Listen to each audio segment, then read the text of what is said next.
vipengele ambavyo vimebaki katika kazi ya behewa. Ningelipenda tu kwa njia ya muhtasari tuweze kukumbushana kile ambacho tumejifunza tangu wakati ambapo tumeweza kuanza kujifunza kazi ya hapa nje kwenye behewa. Kuna sehemu moja tu ambayo tumeweza kukita mizizi yetu. Kwa ningelipenda tu tuweze kuiangalia tena, lakini sio kwenye kujifunza bali tu kuweka orodha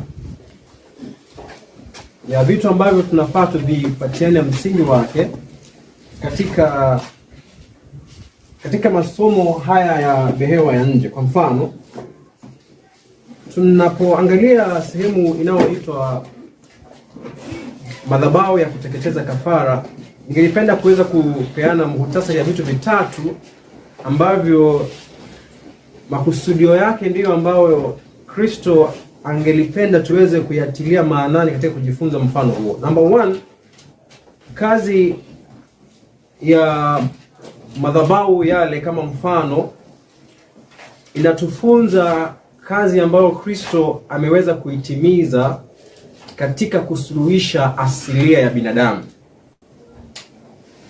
Hiyo ni pointi ya kwanza, yani fixing the human nature. Fixing what? The human nature. Kusuluhisha tatizo la asili ya binadamu. Nina habari njema ambayo ningelipenda niweze kuambia, lakini sitaweza kuingia ndani. Binadamu ni mshindi tunavyoongea hivi. Hiyo ina maana imekuwa na udhaifu. Binadamu ni mshindi tunavyoongea hivi. Amina. Nimewalazimisha? Hapana. Wajua tunazungumza binadamu aliumba akiwa mkamilifu, lakini binadamu ameanguka pia. Baada ya kuumba akiwa mkamilifu, kuna kitu cha tatu ambacho huwa tukizungumzii. Binadamu ni mshindi. Kwa maana yake Kristo alichukua ubinadamu akaja duniani hapa, kitabu cha Warumi katuambia kwamba akaweza kuteketeza au akaweza kuhukumu dhambi katika nini? Katika ubinadamu. Na sasa hivi tunavyozungumza, yeye kama binadamu ameketi kwenye mkono wa kuume wa Mungu. Hajakaa kule kama Mungu pekee. Kwa maana hakuweka kando nini? Binadamu. Atakaa nao milele na milele. Kwa tunavyozungumzia hivi, binadamu ni washindi. Hello? Yes. Binadamu ni washindi. Na ndio maana unapoangalia kitabu cha Waefeso, ningelipenda tu kuwakumbusha kile kazi ambayo imesalia ndugu zetu kwa ajili ya kazi ya mpango wa wokovu ni kazi ndogo, sio pana sana. Kwa maana yake kazi ya kwanza ya kuweza, hebu tuna kitabu cha Waefeso. Kwanza tunapoenda kwenye kitabu cha Waefeso, tukumbushane vitu viwili. Cha kwanza ni jina la Kristo alipokuwa anazaliwa, aliitwa jina lipi? Yes. Aliitwa jina lipi? Emmanuel. Aliitwa jina Emmanuel, ambao lilikuwa linamaanisha Mungu pamoja nasi. Nasi hapa ni binadamu, sio? Na kwenye hekalu takatifu Mungu alikusudia naye aishi pamoja nasi. Kwa hiyo kwenye Kristo anapokuja kwenye mwili na anachukua ubinadamu, anatimiza kitu gani? Mpango wa patakatifu. Kwamba lengo la patakatifu ilikuwa ni Mungu alitamani aishi pamoja na wanadamu au ndani ya wanadamu. Hello? Ndiposa wajifunze hilo. Kupitia mfano huu ikambidi Kristo mwenyewe baada ya hapo aje atimize hicho. Akakuja kama Emmanuel, Mungu pamoja na wanadamu. Hiyo ndio inayoitwa the mystery of godliness, yani siri ya utauwa. Hebu tuiangalie katika maandiko kidogo kabla hatujaenda mbali sana. Kitabu cha Waefeso.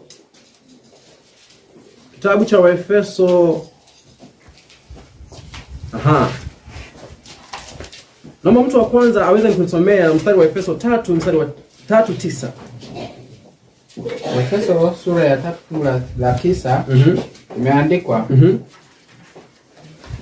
na kuwaangaza watu wote wajue habari za madaraka ya asili hiyo ambayo tangu zamani zote ilisitirika katika Mungu aliyeviumba vitu vyote. Sasa tangu mwanzo kuna kitu fulani ambacho kimekuwa kikisitirika, ambacho kimefuata gani? Hebu rudia mtumishi hapo vizuri. na kuwaangaza watu wote wajue habari za madaraka ya siri hiyo. Hapo kama tunafaa tutangaze nini? Madaraka ya siri hiyo ambayo tangu mwanzo imefanya kitu gani? Imesitirika. Sasa hauwezi tangaza kitu ambacho kimesitirika. Unaweza kutangaza? Naomba nipatie mtu mtihani, mtu ambaye ni jasiri tu hivi kama Petro asimame. Ambaye yeye angojagi mambo mengi, yeye ana majibu tayari. Mtu jasiri kama Petro asimame. Hawa hawezi kosa kanisani, wapo wengi bwana. Huyo hapo tayari James. Haya, sasa James, naomba tangaza siri iliyo kwenye kona ya nyumba nayo ilala kwenye kona sehemu ya juu. Mahali inapolala, sawa? Mkono wa kushoto. Tangaza siri iliyo pale. Kwa hiyo hauwezi tangaza kitu ambacho kama ni siri lazima kwanza imefanya kitu gani? Iwekwe wazi. Lazima kwanza iwekwe wazi kwako, ndiposa wewe utangaze siri hiyo kwa mtu mwingine ambaye hajaijua, sio? Sasa swali hii, siri hii ambayo imesitirika tangu mwanzo ni ipi? Kitabu cha Timotheo wa kwanza 3:16.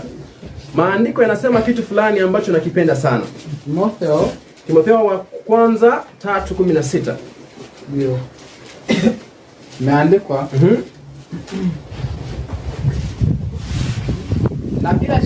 Na bila shaka siri ya utauwa ni kuu. Sasa siri ya utauwa, hiyo siri ya utauwa ni kuu. Mbele. Mungu alidhihirishwa katika mwili. Mungu alidhihirishwa katika mwili. Akajulikana kuwa na haki katika roho. Akaonekana na malaika. Akahubiriwa katika mataifa. Akaaminiwa katika ulimwengu. Unaona hiyo siri inapoendelea kudhihirishwa hapo unapata yani ukimo inapofikia ni wapi? Kimo chake. Yani sio duniani tu, siri hii ya utauwa ambayo ni kubwa, ambayo haina nini? Controversy, ambayo haina controversy. Kiswahili imesema nini? Ambayo haina mapambano, yani haina ushindani wowote. Anasema ya kwamba Mungu amedhihirishwa katika nini? Katika mwili. Akahesabiwa kuwa mwenye haki katika roho, akaonekana na malaika, na akahubiriwa kwenye watu wa mataifa, akaaminika katika ulimwengu, akachukuliwa juu katika utukufu. Chana na hiyo ya mwisho kabisa. Now, believed on the world, received unto glory. Now, mystery ya utauwa ni mystery, ama siri ya utauwa ni siri ambayo inahusu hata malaika wenyewe. Ipo hapo mnaiona? Inahusu malaika wenyewe. Ndiposa maandiko yanatuambia kitabu cha Wakolosai ya kwamba Kristo alipokuja alipatanisha vitu vyote, hata vilivyo wapi? Kwenye utauwa huu tunaozungumzia, kwenye siri hii ambayo tunaizungumzia hapa, malaika wanahusika, ulimwengu mzima unahusika. Hiyo ndio kima jiografia ya siri hii. Nao siri hiyo ni ipi? Siri hiyo ni ipi ya utauwa? Iko hapo. Siri hii ya utauwa ni ipi? Timotheo wa kwanza 3:16 nasema siri hiyo ipo hapo, ni ipi? Hamna anayeiona. Siri ya utauwa. Utauwa sio siri yenyewe. Siri ya utauwa, kudhihirishwa kwa Mungu na kujulikana kuwa na haki. Ukiangalia maandiko jinsi ambavyo yameandikwa kwenye punctuation, unapata siri ya utauwa, alafu anaweka hiyo mnahitaji kwenye Kiswahili. Kufunga sema inafaa ikuwe moja. Sio hii, yani sio hii. Ni hii. Nukta pacha zile. Sasa siri ya utauwa akaweka hiyo nukta pacha, alafu akaifafanua mbele akasema ya kwamba Mungu amedhihirishwa katika mwili. So siri ya utauwa ni gani? Katika maandiko matakatifu, Biblia takatifu, kuna siri mbili pekee. Siri ya kwanza, siri tunayoizungumzia, siri ya utauwa. Siri ya pili, siri ya uasi. Yes. Zinakuwa ngapi? Sasa kama siri ya utauwa ni Mungu kuonekana kwa mwili. Kwa hiyo Kristo alipokuja na kaishi katika binadamu, tulipoona utakatifu aliokuwa anaishi ambao ni utauwa, tabia iliyo ya uungu, sio? Ni kwa sababu Mungu alionekana katika mwili wa wanadamu, kwa maanisha ya kwamba Kristo aliruhusu ubinadamu wake, Kristo kwenye ubinadamu wake aliruhusu utauwa ukaonekana ndani yake. Hiyo ndio siri kubwa. Sasa siri hiyo tunaojiuliza ni vipi ambavyo mwanadamu mwenye mwili wa dhambi anaweza dhihirisha utauwa. Hiyo ndio siri kubwa. Sawa? Na siri kubwa hiyo tumeipata ni kwa sababu Kristo aliruhusu kazi ya moto ifanye katika maisha yake kile ambacho anatamani kifanyike katika kila mwili wa binadamu. Kama nifafanue tena, kwamba Kristo alipokuja katika mwili, alikuja sio tu kwamba akuja atuonyeshe njia, alikuja duniani hapa aweze kupeana suluhisho katika mwili wa wanadamu. Kwa maana yake ya kwamba ndiposa wanadamu sasa tunaye mmoja katika wanadamu wetu, katika mwili wa wanadamu ambao utauwa umeonekana ndani yake. Sasa Kristo anapotamani kazi hii imalizike, kazi hii asili ya utauwa imalizike, kumalizika kwake ni kwamba anatamani sasa arejee kile alichokiishi duniani katika maisha ya mimi Wycliffe.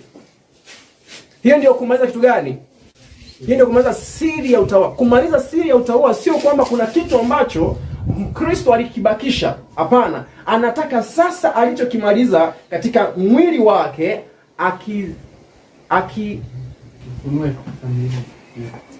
ukifunua. Yani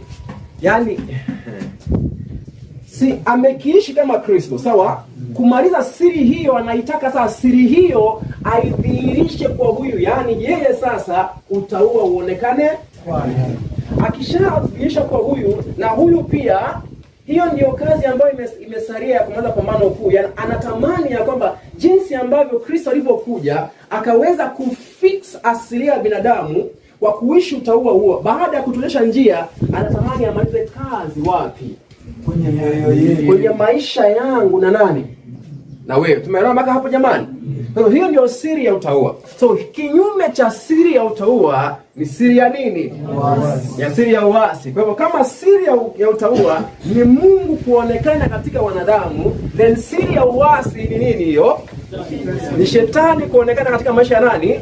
So katika kumaliza kazi, tunapomaliza sayari hii inapoenda kumaliza pambano kuu inapoenda kuisha, tutapata picha mbili zinazomalizia kazi. Ya kwanza, Mungu katika nini? Mwanadamu. Na shetani katika nini? Huo ndio mgogoro wa alama ya mnyama na alama ya Mungu. Huo ndio mgogoro. Unajua alama ya Mungu na alama ya shetani tunaweza complicate sana. But kwa njia fupi tu, kwa maana sio somo langu, ni tabia ya Mungu kudhihirika katika binadamu na tabia ya shetani katika nani? Binadamu. Huo ndio mgogoro na mapigano ya nini? Ya mwisho. Sasa swali itakuwa ni je, wewe utadhihirisha tabia ya nani kazi inapoenda kumalizika? Na unaenda kudhihirisha tabia, sio tabia kwenye njia ya ajabu. Yani sio katika njia ya accident. Tunaambiwa kwenye kitabu cha Christ Object Lesson kwamba kwenye hadithi hile ya wanawali kwamba ni katika crisis kwa Kiswahili ni katika janga ndio tabia inadhihirishwa, sio inatengenezwa. Ndio tabia kwa hivyo wakati ambapo sheria ya Jumapili itakuwa imepitishwa, sio wakati wa kutengeneza tabia, ni wakati wa kudhihirisha tabia ambao umekuwa ukiifinyanga kabla ya wakati huo. Kwa hiyo ndio maana yake siku za mwisho basi kutakuwa tu na tabia mbili zinazofanya tu gani? Zinazodhihirika.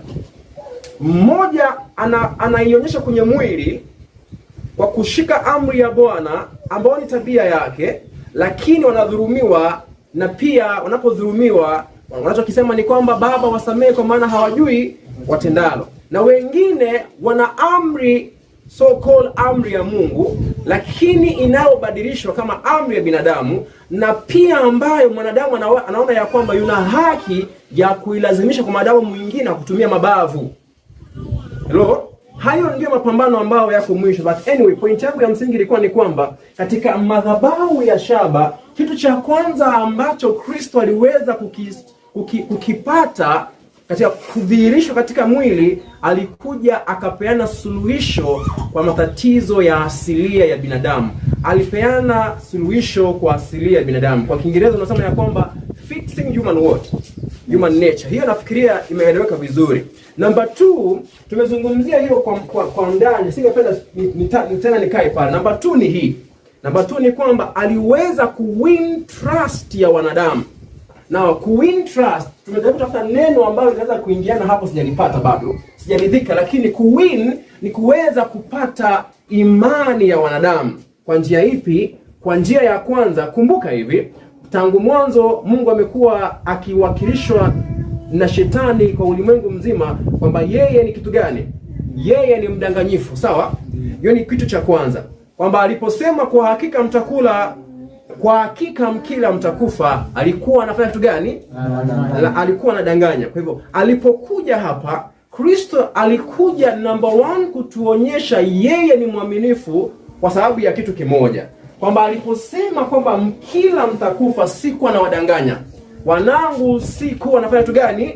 Na wadanganya. Kama mnaona alikuwa anadanganya, wacha ni mtume mwana wangu aje katika mwili huo mlio nao, alafu mtaona matokeo ya hiyo ni kitu gani. Akachukua mwili uliokuwa chini ya nini? Ya mauti, naye akafa msalaba.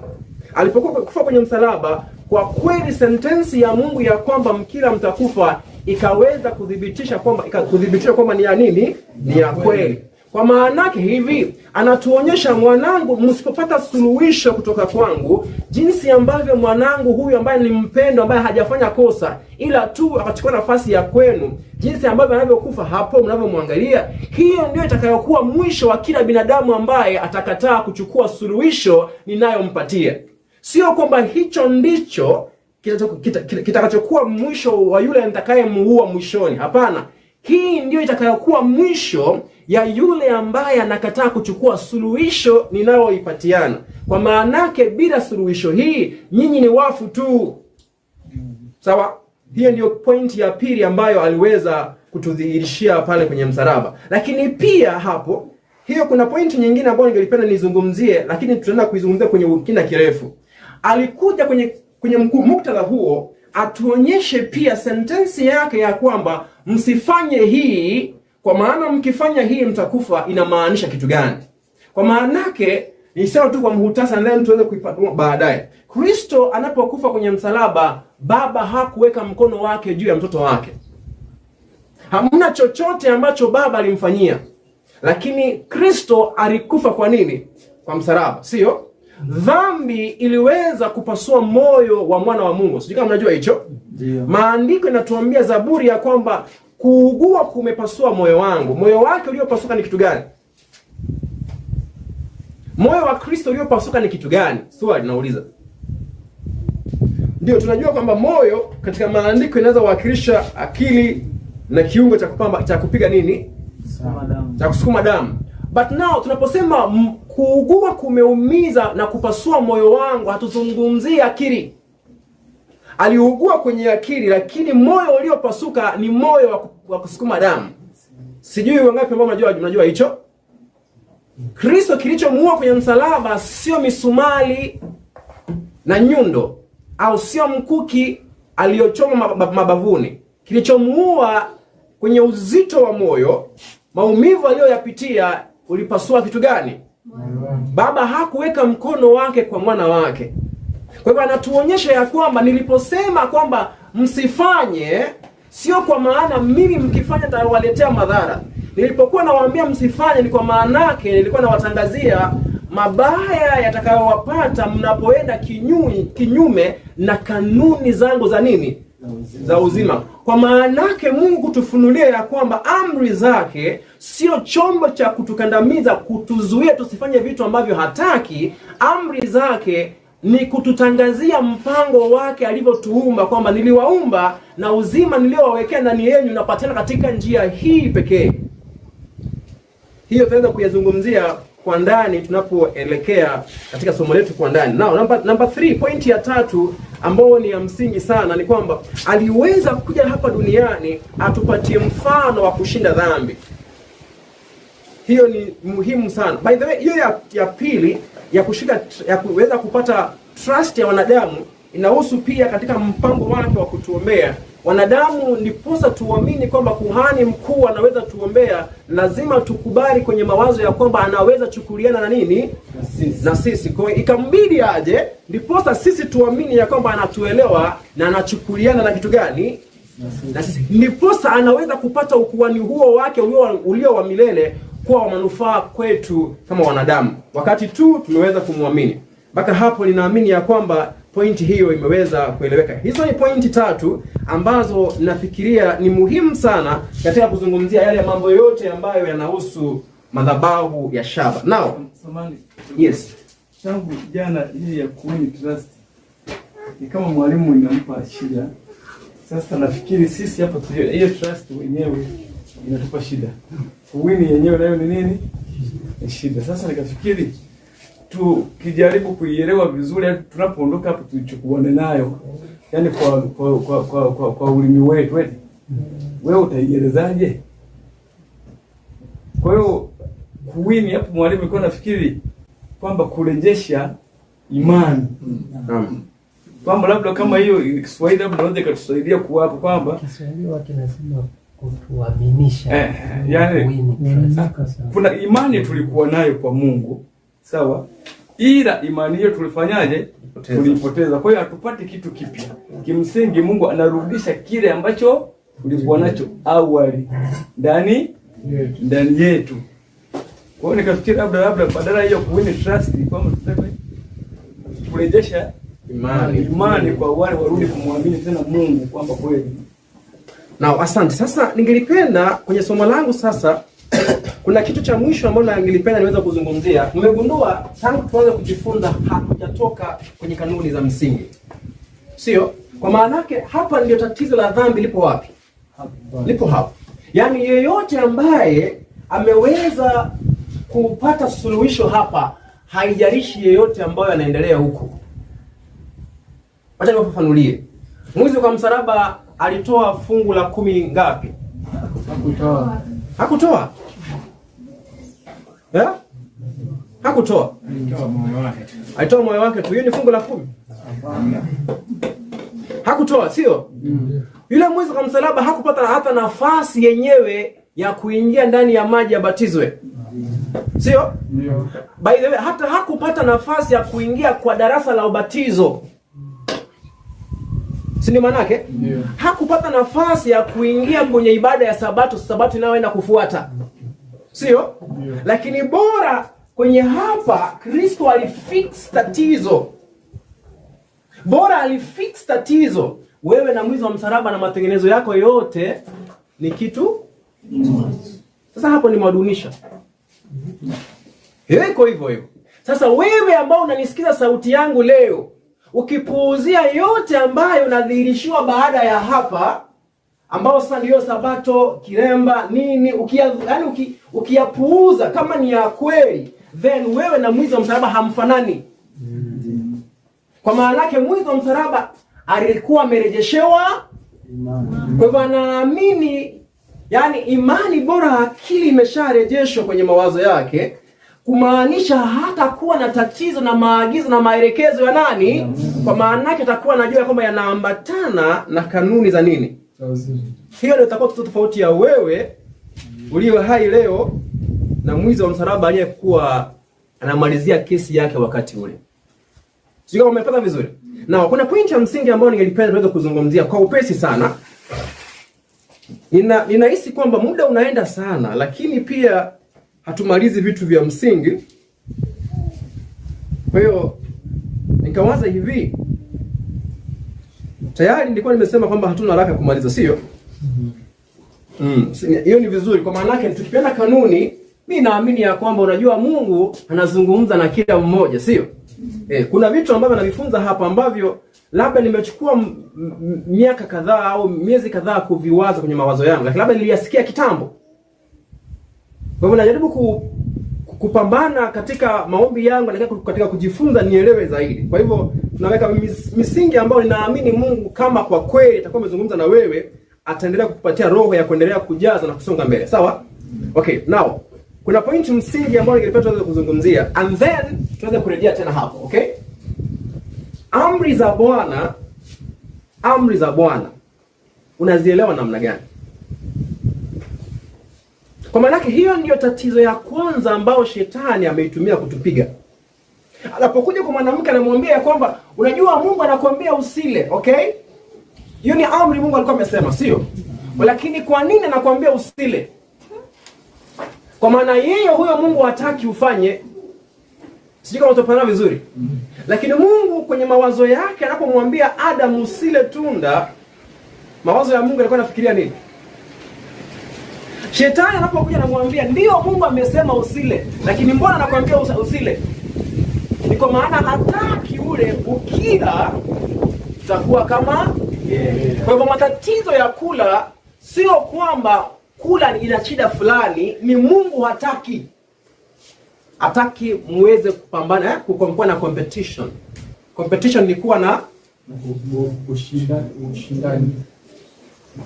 Sawa. Sasa lakini Mungu yeye alipokuwa anamwambia kwamba usile, alikuwa anamaanisha kitu gani? Amri ya Bwana unapoisikia wewe unaielewaje?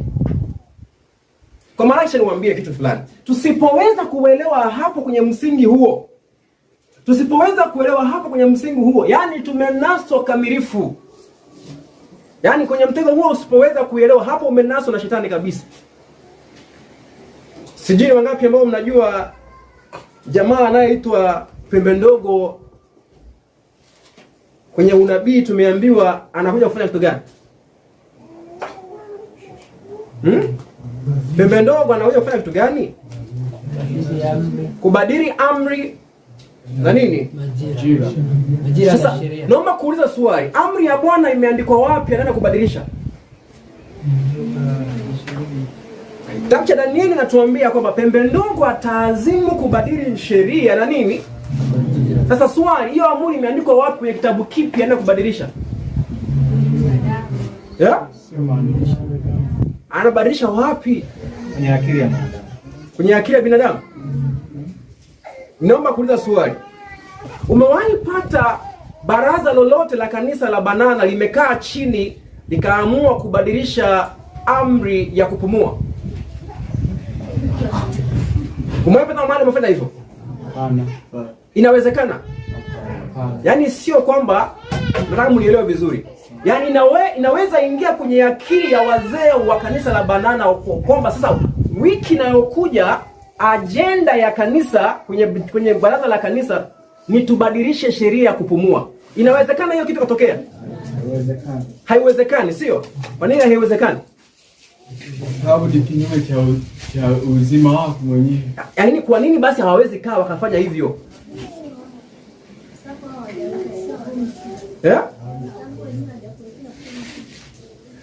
Sijui kama mnaelewa swali langu.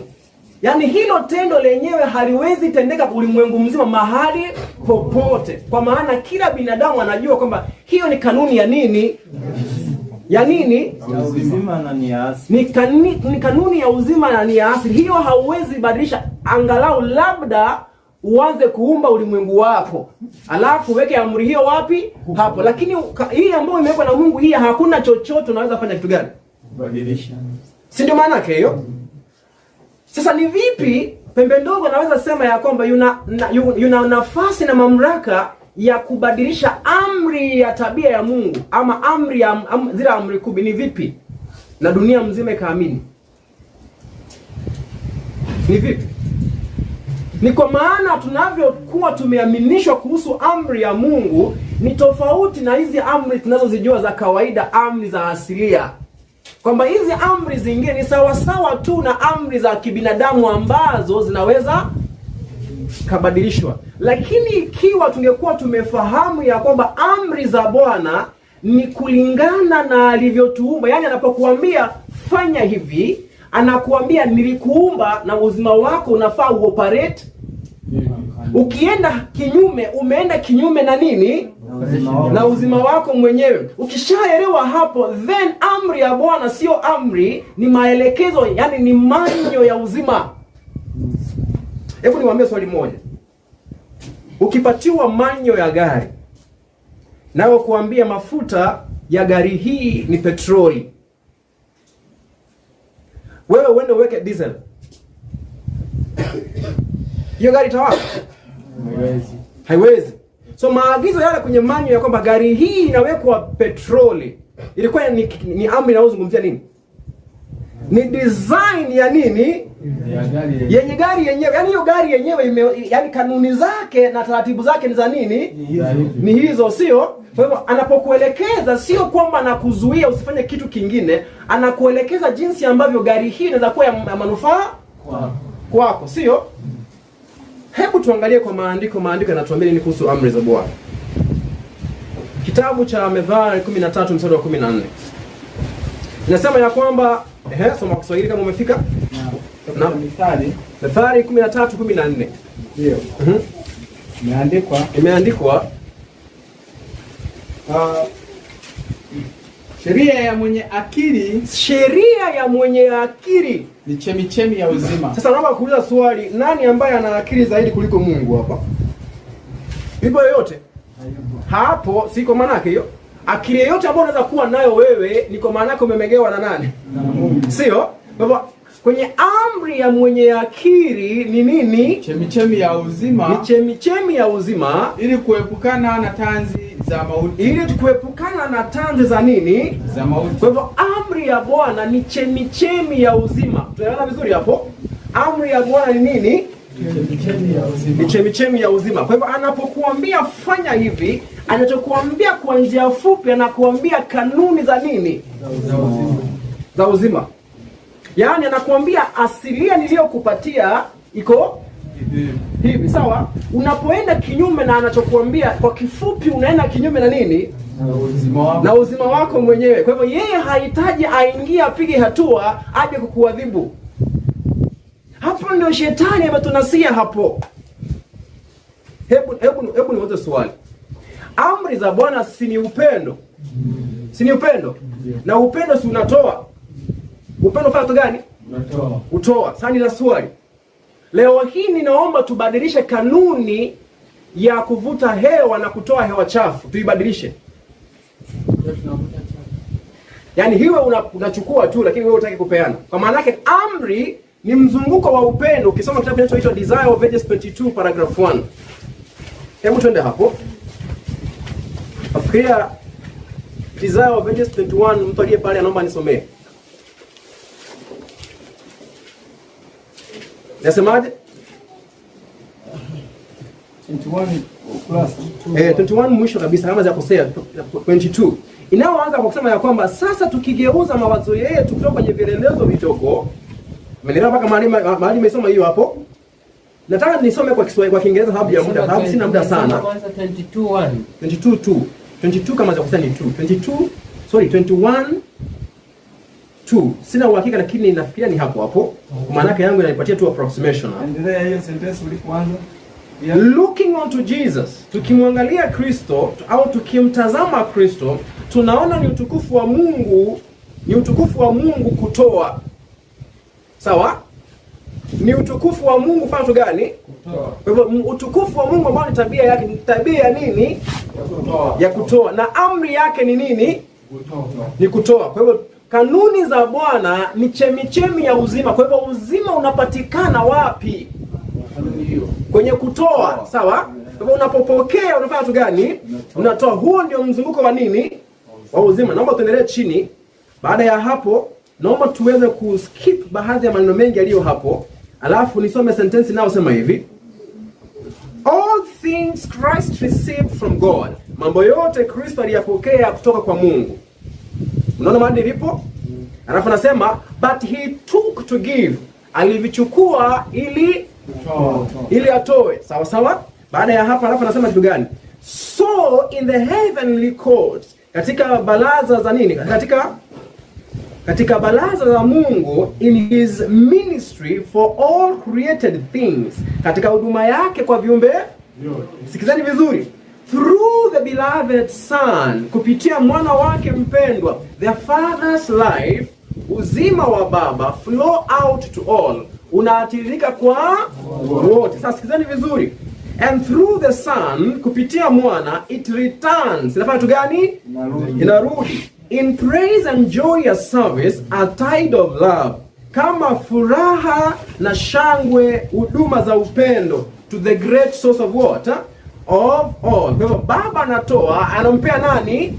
Naomba kama kuna mtu kando yako anasinzia, naomba unamsalimia kidogo, unamwambia happy Sabbath. So baba anatoa, alafu Kristo anachukua. Kristo akichukua, Kristo anatupatia, sio? Kristo anapotupatia sisi, tunaposhika, tunafanya kitu gani? Tunarudisha. So mzunguko wa uzima unaanza kwa baba, alafu kwa Kristo, alafu kwa sisi, alafu unafanya kitu gani? Unarudi tena, sio? Huo ndio mzunguko wa upendo. Sasa ubinafsi ni kumaanisha wewe hautaki kukaa kwenye nini? Kwenye ule mzunguko. Kwa hivyo wewe unataka tu kuwa mbinafsi. Hiyo ndio kanuni ya dhambi. Nataka niwe mbinafsi. Kwa hivyo ukitaka kuwa mbinafsi inamaanisha kwamba ujitoe kwenye nini? Kwenye mchemichemi ya nini? Ya uzima. Matokeo yake ni nini? Ni kifo. Nani amekuangamiza? Wewe mwenyewe. Na wala Mungu hajafanya muujiza wowote akuangamize. Hajafanya muujiza wowote akuletee nini? Mabaya. Si kama ndio vizuri. Na baada ya hapa namalizia nasema ya kwamba and thus, na hivyo kupitia Kristo, the circuit, hiyo na sentence ya mwisho nataka tumalizie. Circuit ni mzunguko wa nini? Circuit ni mzunguko. The circuit of beneficence. Circuit ya upendo wa kutoa is completed. Inakuwa nini? Inakuwa kamilifu. Hatuna circuit nyingine hapa isipokuwa ile ya kule ndani. Kwenye circuit ni mzunguko wa umeme kwa mfano. Ukienda kwenye switch, ukiweka off umekata moto, unafika pale haufanyi kitu gani? Haukui kamilifu. Kwa hivyo hautaona mwangaza hapa. Kwa hivyo dhambi ni ubinafsi ambao unakuja kwa sababu ya kutokuwa na uamini, kutokumwamini nani? Kutokuamini Mungu. Kuna tufanya tuondoke kwenye mzunguko wa uzima. Sasa swali langu ni hili. Sasa naomba tufanye mtihani. Mtihani ni huu. Kwenye kanuni ya uzima wetu tunahitaji hewa safi ndipo tuishi, sio? Sasa naomba uchukue hewa hiyo. Chukua hewa. Siko hapa, yani iko hapa tu bure kabisa, sio? Sasa unapoichukua unatarajiwa ufanye kitu gani? Uitoe, sio? Sasa wewe unasema mimi sitoi, kwa hivyo ujiondoe kwenye mzunguko huo. Sasa fanya hivyo. Haya, usipeane. Utachukua dakika ngapi? Na si umekula breakfast. Kama umekula breakfast, mbona hauwezi kaa kwa muda bila oxygen? Kwa maana yake umevunja nini?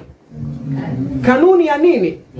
Kuna mahali popote kitabu kimeandikwa ufanye hivi na usifanye hivi kuhusu mambo ya kupumua.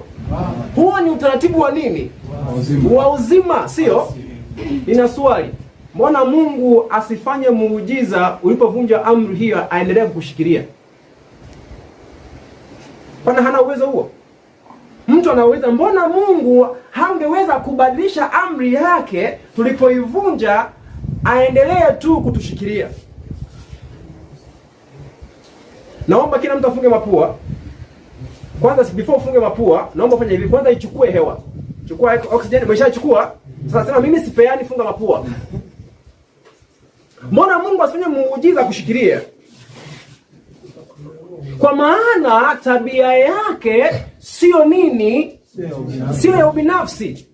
Akikushikilia hapo anamaanisha yeye ni mbinafsi. Kwa hivyo kwenye mchakato huo yeye hakuwa nini? Hakuwa mbinafsi. Kanuni zake za uzima alivyokuumba aliweka kanuni ya kwamba unachukua, unatoa. Lakini sasa sikiza. Kwani Mungu hakushikilia manabii ambao aliwapatia ujumbe wa kinabii ambao walipoteza walipoteza uwezo wa kuchukua hewa? Yaani kwa mfano ukiangalia nabii Ellen White, ipo wakati ambapo ndiposa Mungu adhihirisha kwamba yeye ni nabii wa Mungu, alipoteza uwezo wa kupumua. Akashika Biblia juu, hapumui kabisa. Wakamletea koroboi, wakaweka kwenye mapua, wakapata hapumui. Moyo unapiga. Lakini kupumua kwenyewe so hana uwezo huo. Anao, lakini wewe unapoamua kuwa binafsi, mimi sipeani hewa, mbona asikushikilie? Ni kwa maana kitendo ulichokifanya ulikifanya kwa ubinafsi, na yeye sio Mungu wa nini? Ubinafsi. So hiyo inamaanisha hivi. Namaanisha kwamba sheria za Mungu ni kanuni na taratibu za uzima. Hamna kanuni nyingine. In fact, tunapoendelea kufungua hapa niseme hivi, hamna chochote ambacho amri ya Bwana kipo isipokuwa taratibu za uzima. Naomba nikwambie mfano mmoja ule hapo. Zaburi 36 mstari wa 9. Zaburi 36 mstari wa 9. Inasemaje? Anasema vipi? Imeandikwa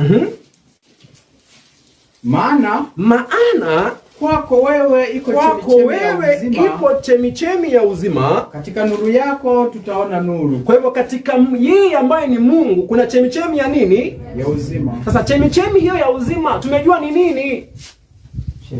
Sheria yake. Kumaanisha uzima huu tulio nao ni kwa maana Mungu ametuandikia kanuni za uzima wapi? Sio tu moyoni mwetu, katika kila neva ya binadamu, katika kila fahamu ya binadamu, katika kila sehemu Mungu ametuandikia kanuni ya uzima. So tunapoambatana na kanuni ya uzima, tunapata chemichemi ya nini? So Mungu anapokuambia kaa hivi, hiyo ni amri gani sasa hiyo? Hiyo sio amri. Anakuelekeza na kuambia uzima unapatikana hivi. Nilikuumba mwili wako uko hivi. Kwa maagizo yote ya Mungu sio amri ya kama ya mtawala wa Tanzania. Hapana, anakuelezea kwamba nilikuumba, maisha yako nilipoyaumba nilikusudia mwili wako huko hivi. Kwenye neva zako huko hivi. Kwa hivyo unapoishi kanuni zako zinafaa ziwe hivi. Hebu tuangalie fungu lingine. Kitabu kinachoitwa cha Mhubiri. Mhubiri 14 mstari wa 17. Inasemaje? Mhubiri 14:27. Mhubiri 14:17. 27. 27. The fear of the Lord is a fountain of life. Mhubiri 14:27. By the Mhubiri ni kwa Kiingereza 14. Mhubiri mimi nalenga kusema proverb. Proverb sasa ni haya sawa, Methali sio Mhubiri. Methali 14:27. Ndio. Inasema naam, kumcha Bwana ni chemichemi ya uzima, ili kuepukana na tanzi za nini? Za mauti. Sasa kumcha Bwana ndio kufuata maagizo. Yeah. Si ndio maana yake? Sio tunaelewa vizuri. Kumcha Bwana ni kufuata maagizo.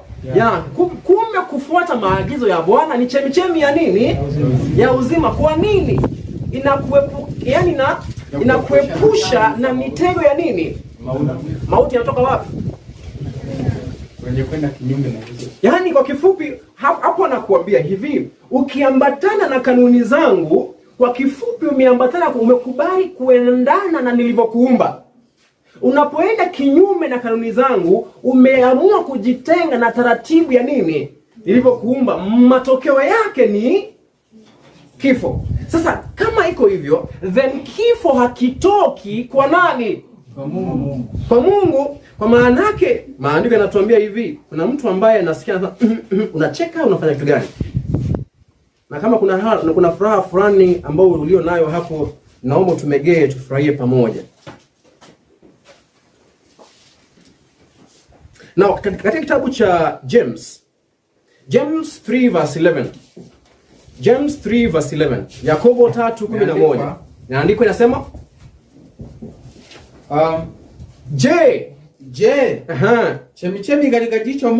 chemichemi katika jicho moja, toa maji matamu na maji machungu. Inawezekana? Haiwezekani. So kama sheria ya Mungu ni chemichemi ya uzima, sasa chemichemi hiyo ya uzima inaweza kuwa pia chemichemi ya nini? Ya kifo? Inawezekana? Haiwezekani. So ikiwa Mungu ni chemichemi ya uzima, kwa maana yake sheria yake, kanuni zake ni za uzima. Unapoenda kinyume na kanuni zake, yeye ndiye anayekuletea uovu? Haiwezekani. Siko maneno vizuri. So shetani mwanzo alituaminisha ya kwamba Mungu anaposema usile, kwa hakika utakufa, hii kukufa itatoka kwa nani? Kwa kwake. Kwa hivyo amri za Bwana tangu wakati huo zinachukuliwa kuwa kama amri za binadamu ambazo zinalazimisha mtu afanye, kwa maana yake mtu mwenyewe anazozipeana ndiye anayetaka wafanye. Na wala sio kwamba ni taratibu ya nini? Ya uwepo wao. Ni taratibu ya uzima wao. Hebu naomba niwapatie challenge moja. Na hapa wakati mwingine huwa sipendi sana kuingilia mtu moja kwa moja. Sipendi sana. Napenda nipende kanuni alafu mtu mwenyewe aichukue, aiangalie katika maisha yake yenyewe. Isije kama nataka kuingilia mtu. Hapana. Naomba niwaulize ndugu zangu swali. Ninaomba uniambie kanuni zote unazozifuata zinaambatana na uzima jinsi Mungu alivyokuumba au haziambatani? Matengenezo yote unayoyafanya, je, kuna pahali popote zinaenda kinyume na taratibu za vile ambavyo Mungu alikuumba tangu kwenye asili? Kwenye maisha yako ya dunia hapo unapoyaishi maisha yoyote pale nje, kuna mambo yoyote unayoyafanya ambayo yanaenda kinyume na taratibu ya asilia yako? Kama ipo, aliyekuongoza hapo ni shetani. Sio mnaelewa vizuri? Hizo ni sehemu nzito. Kuna baadhi ya vitu ambavyo singeipenda vitamke moja kwa moja. Na kupatia tu kioo wewe mwenyewe uangalie. Je, kuna hayo kitu chochote ambacho unachokifanya auelewi kanuni yake? Kama kipo, injili ya shetani imekolea kwa akili. Sijui kama hapo naeleweka vizuri. Kama sieleweki nifafanue. Hebu niulize swali.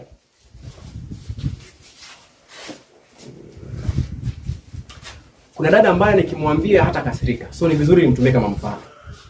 Ana, mambo njoo.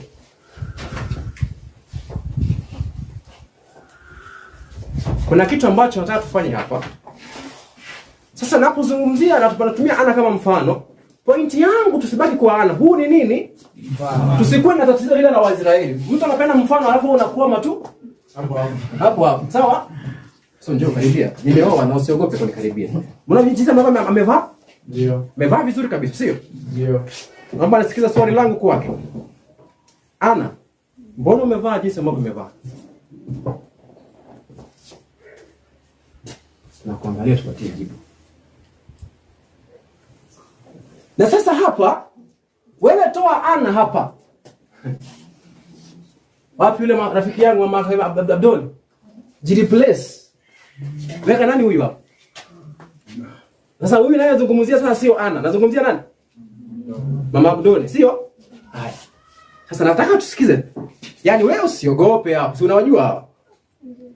Wapatie jibu. Mbona unavaa jinsi unavyovaa? Kwa sababu mujibu wa maandiko inabidi nivae hivi. Naomba rudia. Kwa sababu kwa mujibu wa maandiko inabidi nivae hivi. Haya, asante. Naomba kae. Kuna mtu mwingine ambaye angependa jibu tofauti isipokuwa hilo? Haya, wanadada ambao mko kanisani, naomba niwaulize swali.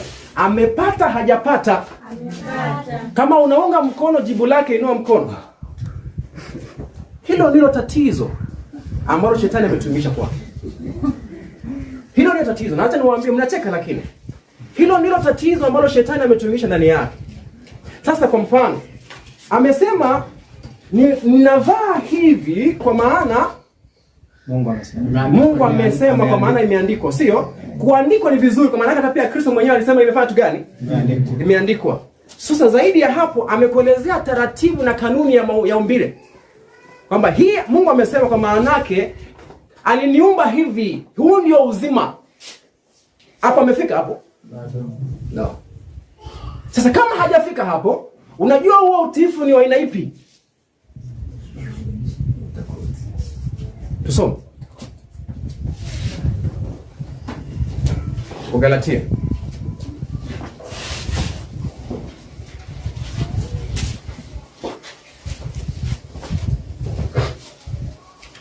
Kuna kitu fulani ambacho Wagalatia nazungumza, anasema hivi. Wagalatia kama sijakosea. Hebu kidogo.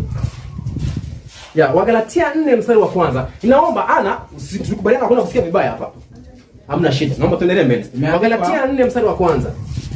Lakini nasema ya kuwa mrithi wakati wote awapo mtoto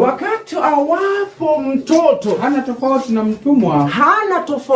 mtumwa angawa ni bwana wa yote. Na mtumwa hufanya kwa hiari au mtumwa hufanya kwa maagizo? Sasa sisi sote hapa nani ni kitu gani? Na kile ambacho Wagalatia nazungumza, tatizo la kitabu cha Wagalatia ndilo ambalo linatuleta mwaka wa 1888. Kwa maanake watu hawa walikuwa wanazungumza ni motive ipi nao tuongoza tunapomfuata Mungu na maelekezo yake. tukagundua ya kwamba sheria ya Bwana imepeana kama master ama school master, yule anayeshika mtoto ampeleke wapi? Shule. So anasema kadri jinsi ambavyo ni mtoto, lakini japokuwa ni mtoto ni mrithi wa vitu vyote. Anapokuwa mtoto, yeye na mtumwa hamna tofauti. Kwa maanake hivi, anapofuata maagizo ya baba yake, anayafuata kama mtumwa. Kwa maana hivi, anafanya kwa maana Bwana amesema, lakini zaidi ya hiyo aelewi kanuni yake. Hapo maneno vizuri. So Mungu anataka hivi. Mungu anatamani tunapofuata amri fulani tusije tukamwekea picha ya kwamba otherwise kama angekuwa amesema, kama angekuwa ameniandikia hiyo.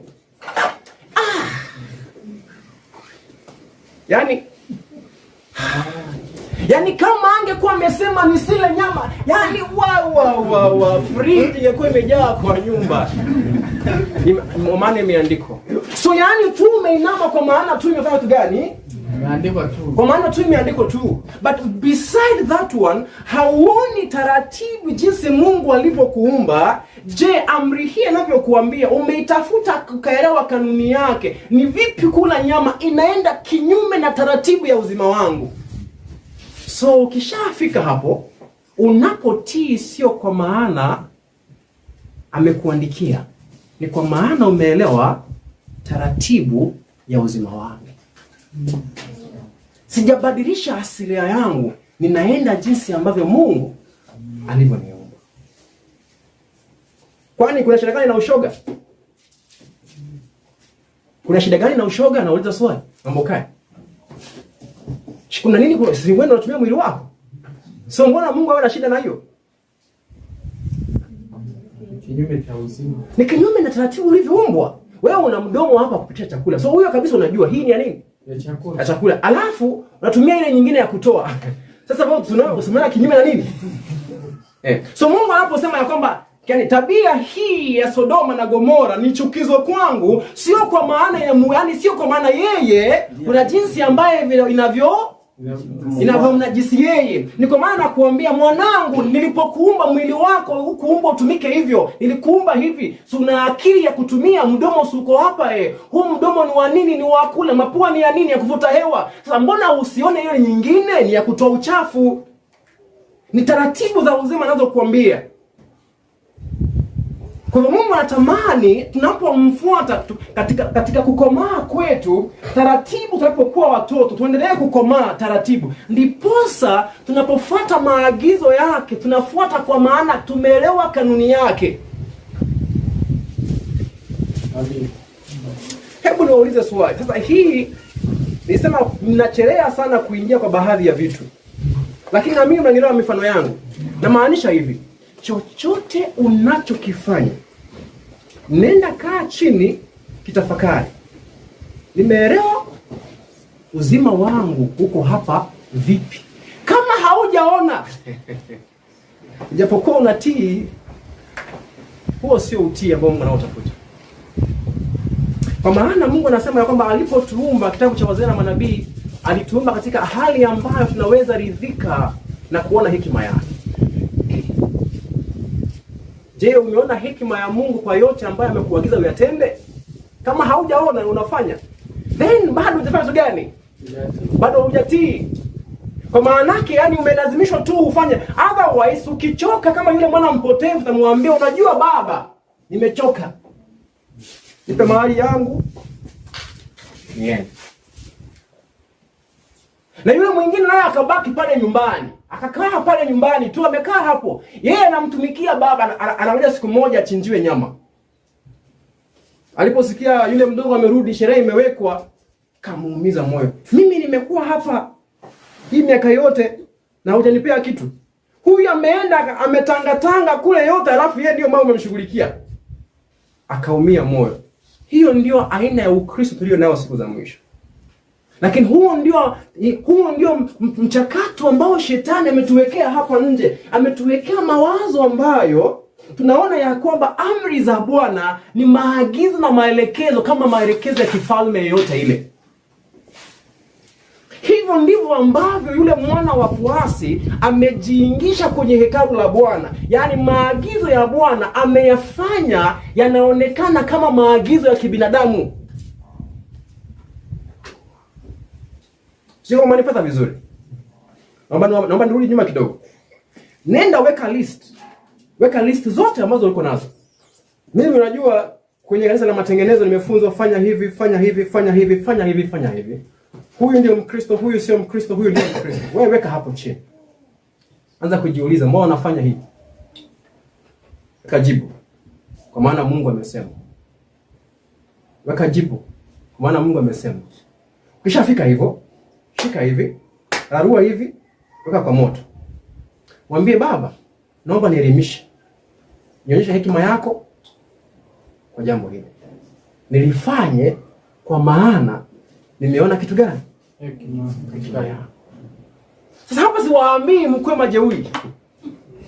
Mimi hiyo sio point yangu. Siwaambii mkwe nini? Jeuri. Nasema hivi, Mungu anataka tupige hatua. Hebu nasomee mkuu mmoja iliyo hapa. And then tuone kama tunaweza piga hatua nyingine tunapoenda mbele. Kitabu kimoja kinachoitwa Child Guidance. Maelezo kuhusu uleaji wa watoto. 55 paragraph ya pili, Nabii Ellen White anasema ya kwamba to transgress his law, kuvunja amri yake, whether physical, sheria nini? Ya kimwili, whether mental, ya kiakili, au moral, ya kitabia. It is to place oneself out of harmony with the universe. Ni kujiweka nje na muunganiko wa universe. Ni nini? Yani universe sio tu malimwengu, yani ni universe ni inatumika kutoka kama asilia, but sijui kama mnielewa lakini. To introduce discord and anarchy and ruin. Unaingisha kutoeleweka, discord. Discord ni nini? Mwaisikia watu wakiimba kwa kwaya alafu wanaimba unasikia kuna sauti moja iko nje. Hiyo ndio discord. Off key. Unasikia kasoprano kako nje kabisa, akaambatana na nini? Na zile zingine. Hiyo ndio discord. So unapoenda kinyume na maagizo ya Mungu, whether nini? Ya kimwili, ya kiasili, ya maadili, au ya kiakili, umejiweka kinyume na mpango wa nini? Wa uzima wa sayari. Alafu anasema ambayo inaleta anarchy ni wasi. Ya mwisho inaleta uharibifu. Maanisha hivi, chukua amri yoyote na maagizo yoyote yale, unapoyafanya kama haujawahi elewa kanuni yake, then inamaanisha ni vizuri, si mbaya, lakini Mungu anatamani upige nini? Hatua. Anarchy ni machafuko. Ni machafuko. Now, kama hapo mmenielewa, ninaomba niweke point fulani and then tuweze kutoka hapo. So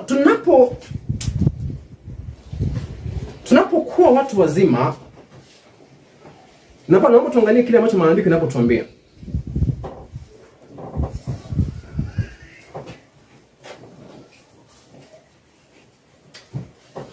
Tuachane nayo. Hiyo nafikiri itachukua muda kuweza kuitafuta. Na kuna point fulani ambayo ningelipenda sana nisisitize then nitoke hapo. Amri za Bwana unapoenda kinyume nazo, mabaya yatakupata. Sawa? Mabaya yatakupata. Lakini mabaya hayo hayajawahi kuwa yanatoka kwake moja kwa moja. Sawa?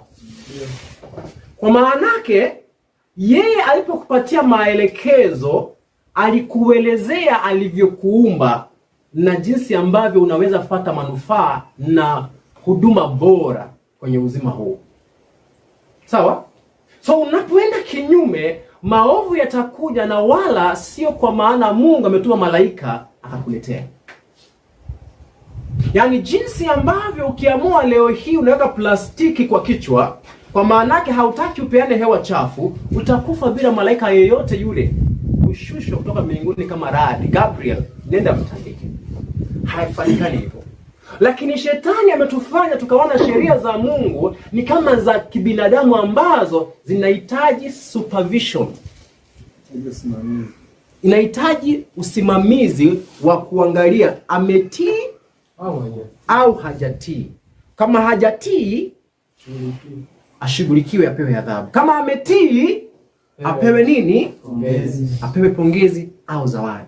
Hivyo ndivyo ambavyo mwana wa kuasi amekaa kwa hekalu la Bwana. Anaabudiwa kama Mungu wapi? Kwenye hekalu lake. Hekalu hilo huwa nasema kwamba halipatikani wapi? Vatican. Huwa liko wapi? Kwenye akili. Hilo ni somo ndefu, lakini nafikiria mmeweza kunielewa. Nimalizeni nikisema hivi, narudia tena pale. Naomba ukajiulize, ninachokifanya, wewe angalia hata mtoto wako, ninachokifanya kinaambatana na asilia yake hakiambatana.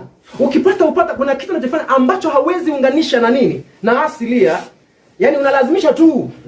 Then just know kuna problem. So it doesn't matter how long you've done it.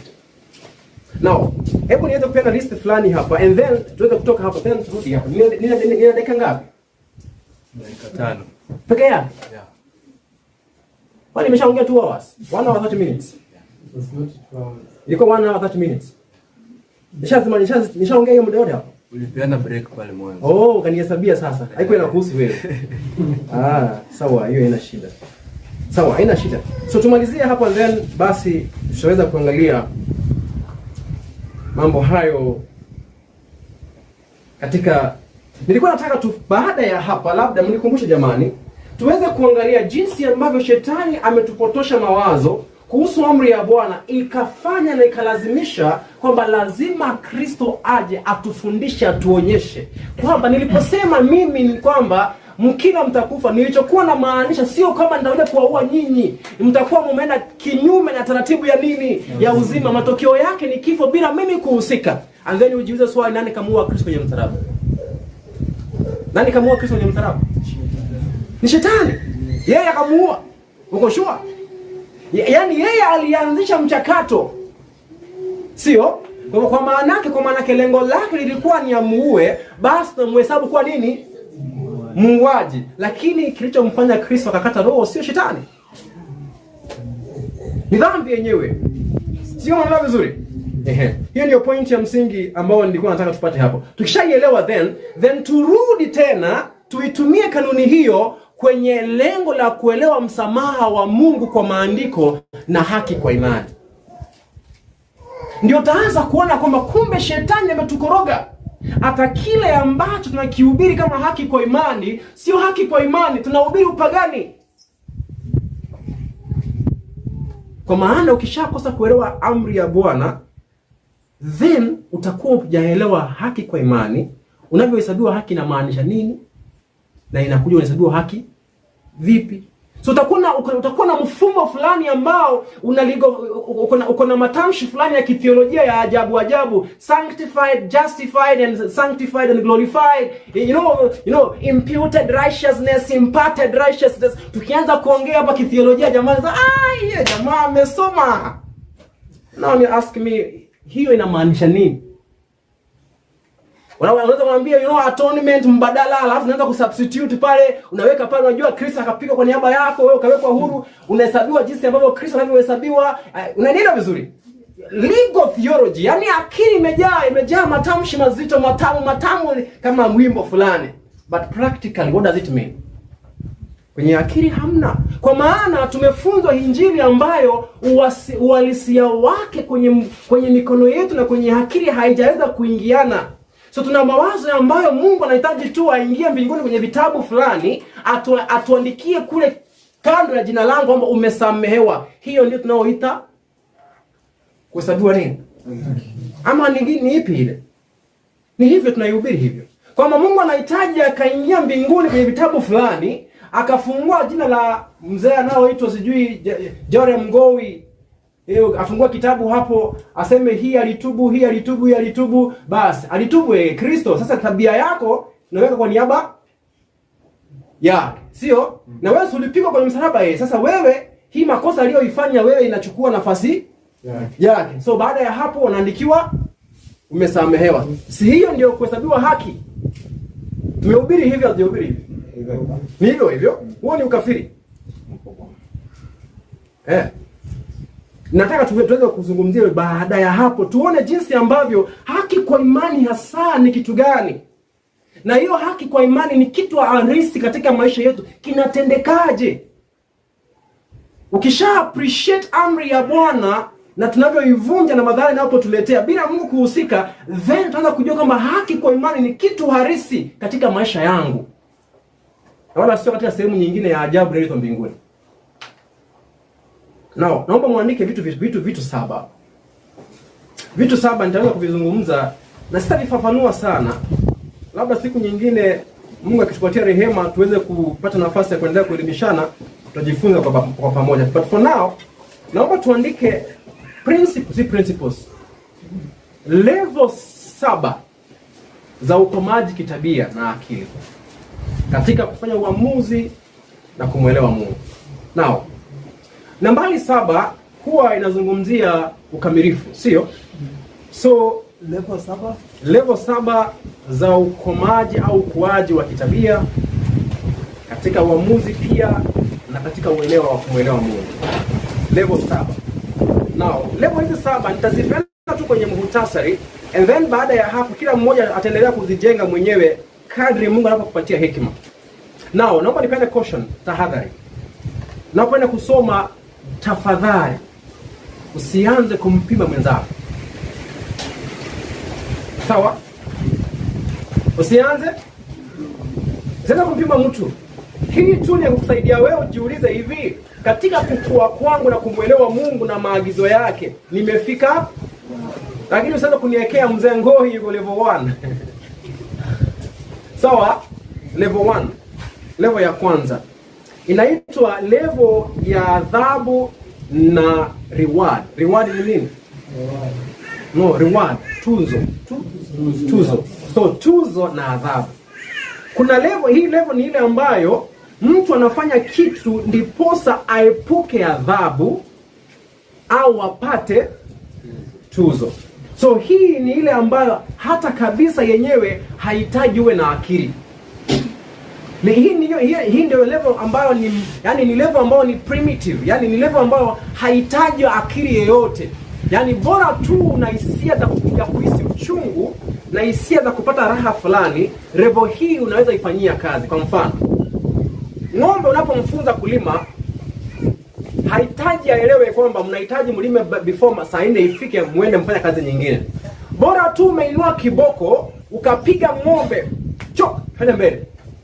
Bora amesikia ule uchungu na akaelewa lugha, akasikia lugha kwamba chok, na ukaishtua, ng'ombe anafanya kitu gani?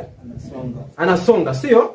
Mara nyingine ukiongezea kiboko, anaanza kuunganisha kiboko na nini? Na tusonga, sio? So kesho tena unapompiga kiboko kingine, alafu unamwambia chok, songa, anaunganisha, nimesikia leo uchungu na ile sauti ile ya nini?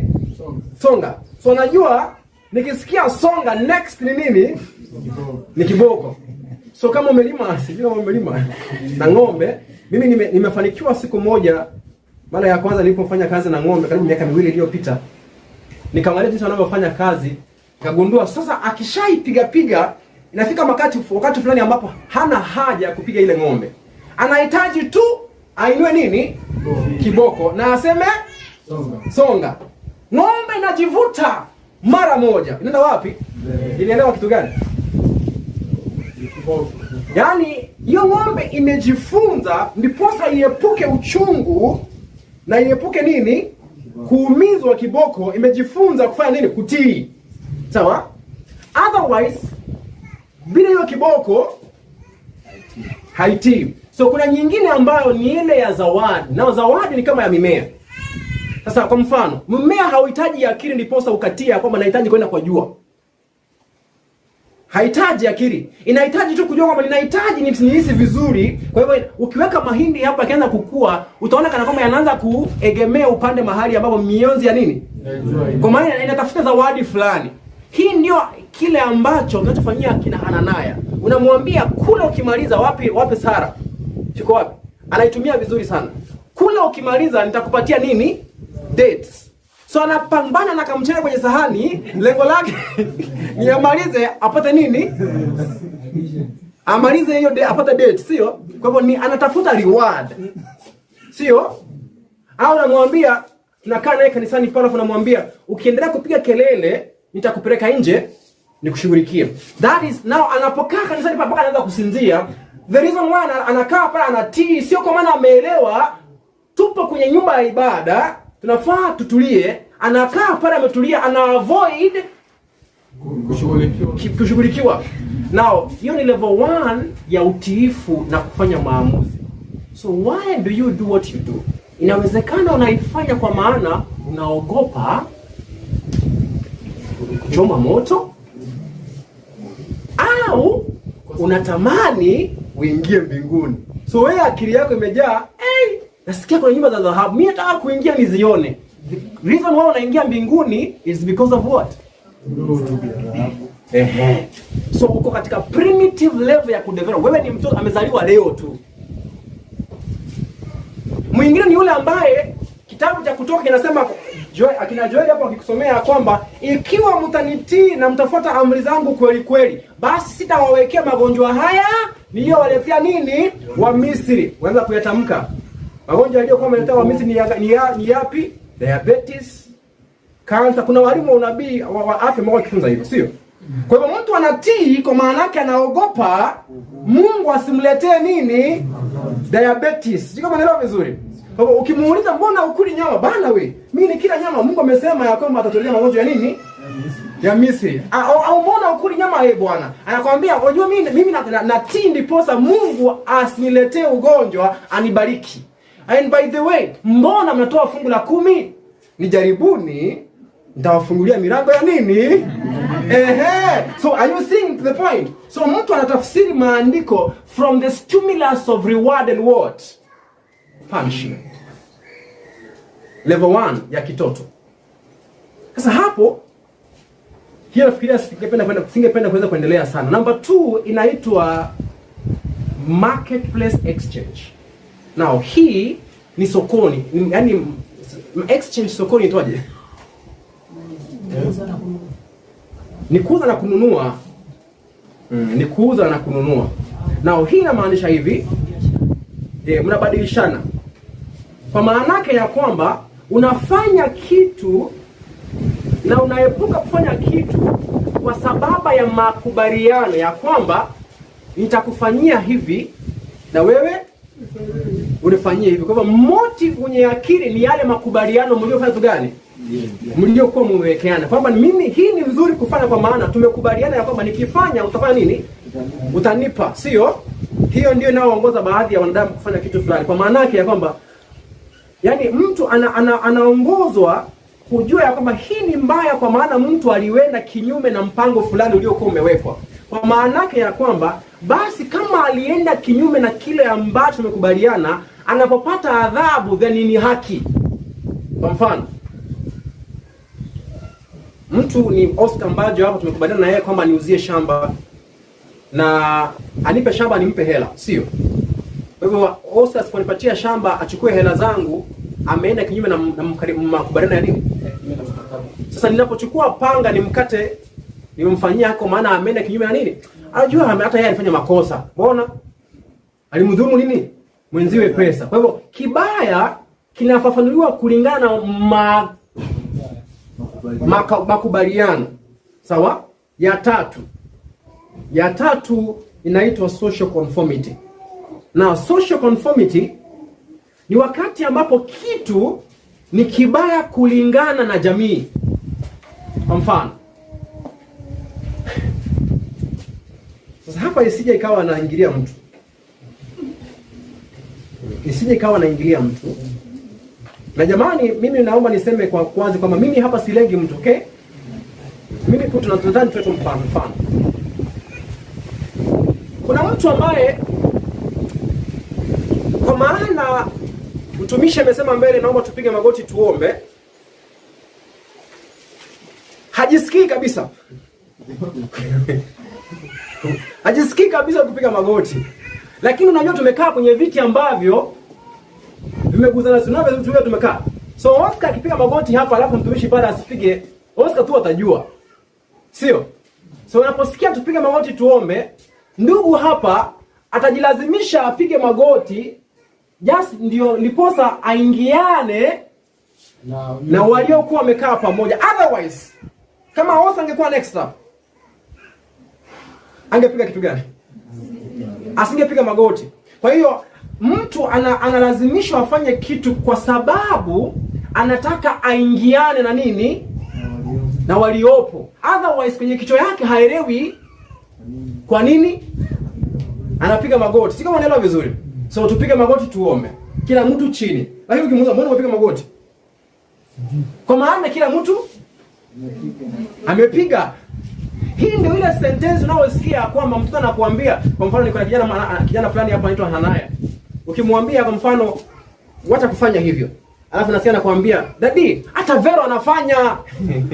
Sio nielewa vizuri. So the point is kwenye kichwa chake kama Vero anafanya si ni nzuri, na mimi nifanye nini?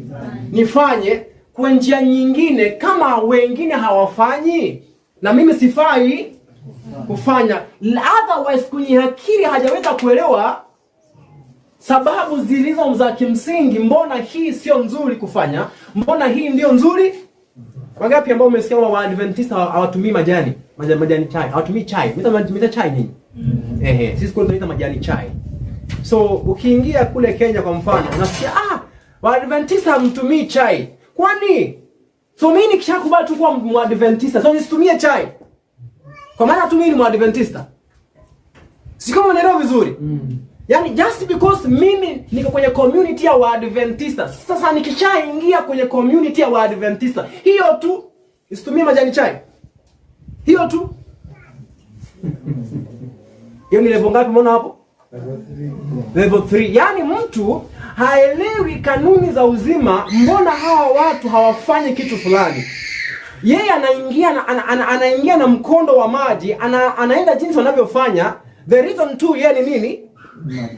Ni Mwadventista. Sio maneno vizuri. Kwa maana Waadventista wote huwa hawafanyagi hivyo. Otherwise Waadventista wengine wote wakibadilika, sana wewe unafanya gani? Nabadilika. Ya 4. Sorry? Ya 4 nikimalizia, ziko 7 sijamaliza. Ya 4 inaitwa law and order. Now law and order ni ile ambayo kitu ni kibaya kwa maana sheria fulani zimesemekana na yule ambaye ni mwenye mamlaka amesema kwamba ukivunja atakuadhibu au ukivunja utakuwa umeonyesha heshima. Kwa hivyo hii ni kwa maana ya kanuni. Kwa maana yake hivi, mimi sifanyi kwa maana community imesema. Waadventista mimi nafanya kwa maana Ellen White amesema. Now the reason why unaifanya, it is because authority ya kanisa inayoitwa Ellen White amefanya nini? Amekataa. So hii ndio nadharia ambayo unaisikia hivi ukiingia kanisani, unasikia mtu anakuuliza nipe nukuu. Na usinielewe vibaya. Nukuu ni nzuri. Na tunahitaji kuomba nini? Nukuu. Sawa? Lakini kuna hatari hapo.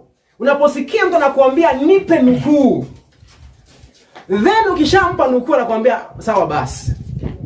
Now, so let me ask you a question. Umeambia mtu kwamba unajua sio vizuri kula na kunywa maji, alafu anakuambia nipe nukuu. So ukishampa nukuu, baada ya hapo nini itendeke? Atatii. Kwa nini? Maana imeandikwa. Ameelewa? Huyo hajaelewa. Lakini utakuwa unampata kwenye meza na kuambia, "Wewe Oscar, unakunywa maji na hili chakula hapana, unaasi." Kwa nini? Hujasoma nabii anasema. Sasa matatizo yanakuwa ni nani sasa? Ni nabii. Na ndio maana nabii anapigwa mateka kanisani. Nabii anasema usile nyama, nabii anasema usinywe majani, nabii anasema ukule mara 2, nabii anasema nini nyingine nabii anasema? Sida katikati ya yaani hata punje ndogo. Ziko maneno vizuri. So chuki inakuwa kwa nani? Kwa nabii ambaye amekuwa akisema. Kwa maana yake mtu huyo hajaona kanuni ya uzima, ya fisiolojia ya uzima wake na mwili wake jinsi ambavyo amri ile ya nabii sio amri yake, bali ni maelekezo jinsi ya asilia ya binadamu ipo. Mbona huli nyama jamani ndugu zangu? Wangapi ambao hamuli nyama? Hebu nione mkono. Wangapi ambao hamuli nyama? Inua mkono. Mbona hamuli nyama? Mbona hamuli nyama? Kwa sababu ni kinyume cha kanuni za uzima wetu. Aje? Ameweza kusanctify. Kwa maana ni kinyume na kanuni ya uzima wetu. Amesema vizuri. Aje? Sasa hapo inabidi sasa uanze kurudi darasani, somo la afya, uanze by the way, mbona sikulagi nini? Nyama. Kwa maana yake Mungu hawezi kuambia kitu ambacho hakiambatani na nini? Na uzima. Kama hakiambatani na hujaelewa, inamaanisha bado hujapata ufahamu kamilifu. Sasa nianze kutafuta. Sawa? Haya. Sasa unapofika katika point hiyo, then kila mtu atakuwa kwenye mchakato wa kwamba ni sawa, nabii amesema, lakini nimeona hekima ya sayansi ya Bwana hapa. Ninatenda sio tu kwa maana nimeelekezwa, ninatenda kwa maana nimeona hekima na busara ya Mungu. Sio kama ndio vizuri. Haya. Hiyo ni ngapi tunafika pale? Ya 4, ya 5. Kuna wale ambao wanafanya kitu kwa maana ya upendo. Huu upendo maanisha hivi. Anafanya kile ambacho kinanufaisha mtu mwingine. Kwa mfano, Paulo anaposema ya kwamba ninapoenda kwa Mrumi na kuwa kama Mrumi, inamaanisha kuna baadhi za tamaduni na desturi za Mrumi ambazo Mrumi anaziheshimu. Sawa? Kama haziendi kinyume na kanuni za uzima, sina shida kuzifuata kama zitamnufaisha mwenzangu. Umeelewa vizuri? Yaani motive ya akili sio kwa maana imeandikwa mahali popote na Mungu kwamba fanya hivi, bali kwenye akili yake anajua ya kwamba okay, hii haiendi kinyume na nini? Na Mungu. Lakini hawa wanaiheshimu sana. So kama wanaiheshimu sana, sina haja kuingia kwa vita na hayo. Nitatenda kwa maana singelipenda nimkwaze mwenzangu au itamnufaisha yeye. Hiyo ni level ya ngapi umepata pale? Kwa mfano, kuna mahali nilisikia watu walikuwa na mada fulani. Wanapozungumzia kwamba unapoenda unapatiwa nyama fulani, usiulize, wewe kula tu. Hila azungumzii nyama chafu na safi. Anazungumzia nyama zilizokuwa safi, isipokuwa zimepeana kafara kama nini? Kama sadaka. Sasa unajua mtu amepeana kafara kule kwa miungu yake ya Allah. Hiyo inanihusu nini sasa? Kama nyama ni safi ya kukula. Hiyo hainisumbui. Kwa maana haiendi kinyume na nini? Na kanuni ya Mungu ambayo kama ilinipatia pale. Sawa. So point ya msingi ni kwamba kuna vitu ambavyo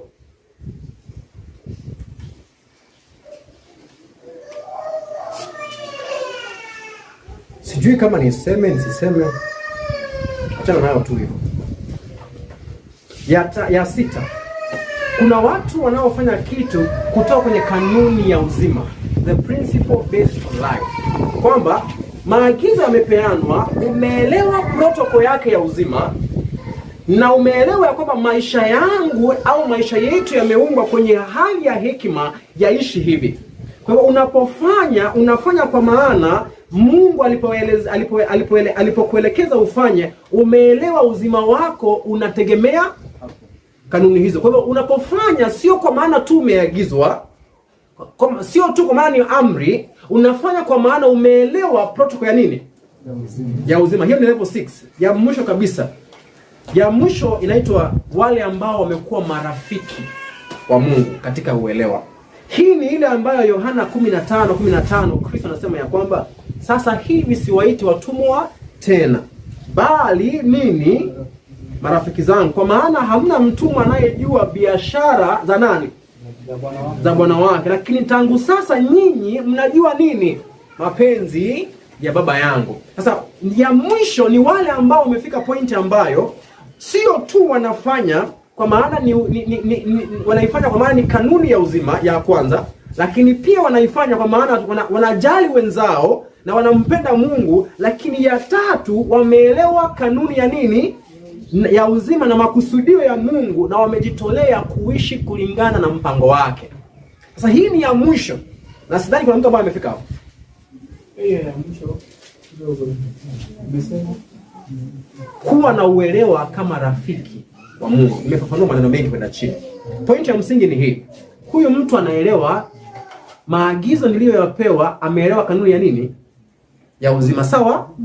Ya pili, amejua jinsi ambavyo ni kitu cha manufaa sio tu kwake, lakini kwa mtu mwingine na kwa utukufu wa Mungu. Na ameelewa kusudio la Mungu kwenye jambo lile na amekubali kukifuata.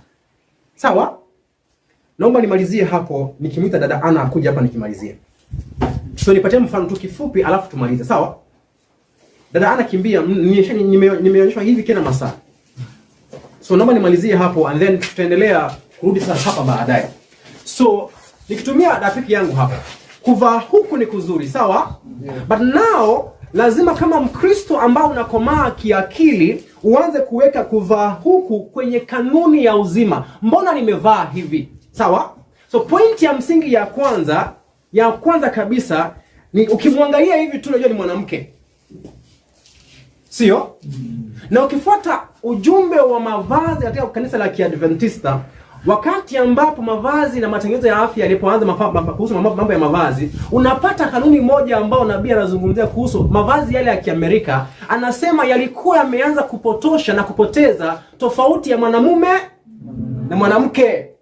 Kwa hivyo kanuni ya kwanza kabisa ni kwamba navaa hivi kwa maana mimi ni mwanamke, kuweka tofauti kwamba Mungu alipoumba aliumba mwanamume na mwanamke. Nisije nikata mchanganyo wa nini? Wa jinsia, okay?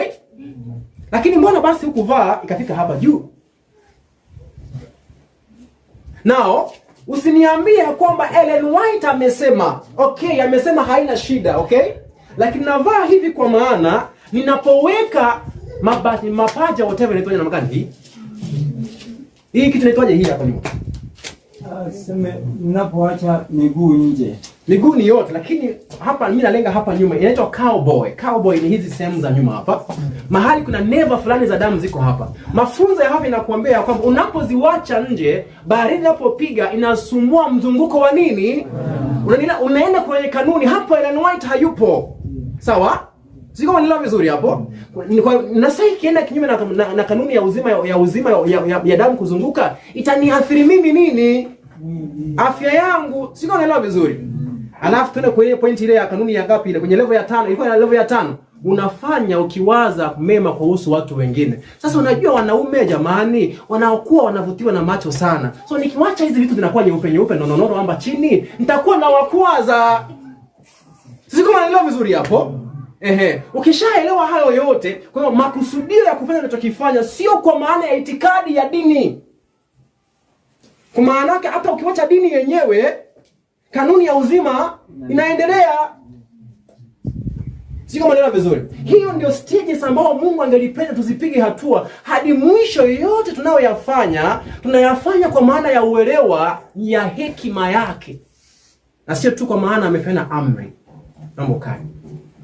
Na Bwana anamaanisha kwamba wakati ambapo tunaendelea kukomaa, wakati ambapo anaendelea kutufunulia kweli lake, tuende zaidi ya maagizo. Sawa? Na hapo haijamaanisha ya kwamba tutafika kwenye kimo cha uelewa. Itafika mahali ambapo vitu vingine hata uelewi mbona vinasemekana. Sasa unasemaje? Sifanyi. No. Kwa maanake sisemi ya kwamba itafika mahali ambapo mimi Wycliffe nina hekima na busara ya maagizo yote ya nani? Kuna vitu vingine ambavyo utavisoma alafu na Bwana mimi hii sifanye kitu gani? Sijaelewa. Sasa hiyo ndio inafika pahali ambapo inatofautisha mtu ambaye amemwona Mungu ni mwaminifu na yule ambaye hajamuona. Yule ambaye amemwona Mungu ni mwaminifu akisoma kitu kwenye maandiko na amedhibitisha hapo mwanzo kitambo ya kwamba Mungu ni mwaminifu, hajawahi peana maagizo ambayo hayana busara na hekima nyuma yake. Hii nitafanya, atanielekesha mbele. Hiyo haimaanishi kwamba nitaelewa mambo yote. Hapana. Lakini kama nimeweza kila mahali kuweka tick. Aliniambia niende mashinani, nimeona busara yake, nimeona hekima yake. Aliniambia nisile nyama, nimeona hekima yake, nimeona busara yake. Aliniambia nivaa hivi, nimeona hekima yake, nimeona busara yake. Hii sijaelewa. Sasa kama sijaelewa na kukisiri Mungu ni yule yule. Hii sijaelewa leo. Si yule mwaminifu yule yule. Nimemdhibisha kuwa kitu gani? Mwaminifu. Nitatii, nitasimama hapo hadi wakati ambapo atanijulisha maana yake. Mungu awabariki. Amen. Tuweze kuomba.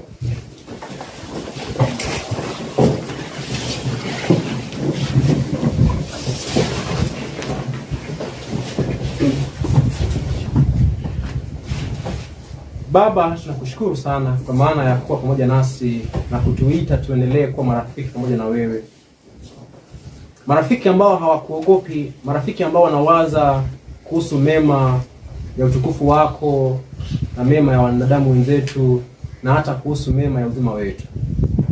Naomba ya kwamba tuwe marafiki wa karibu na wewe, tujifunze kuhusu hekima zako na tutamani zaidi kuendelea kuzijua hekima zako na kuzifuata na kuruhusu zifanye kazi katika maisha yetu. Kuwa nasi tunapoenda kwenye kipindi cha mapumziko. Tunaomba kwa Kristo aliye Bwana mwombezi wetu.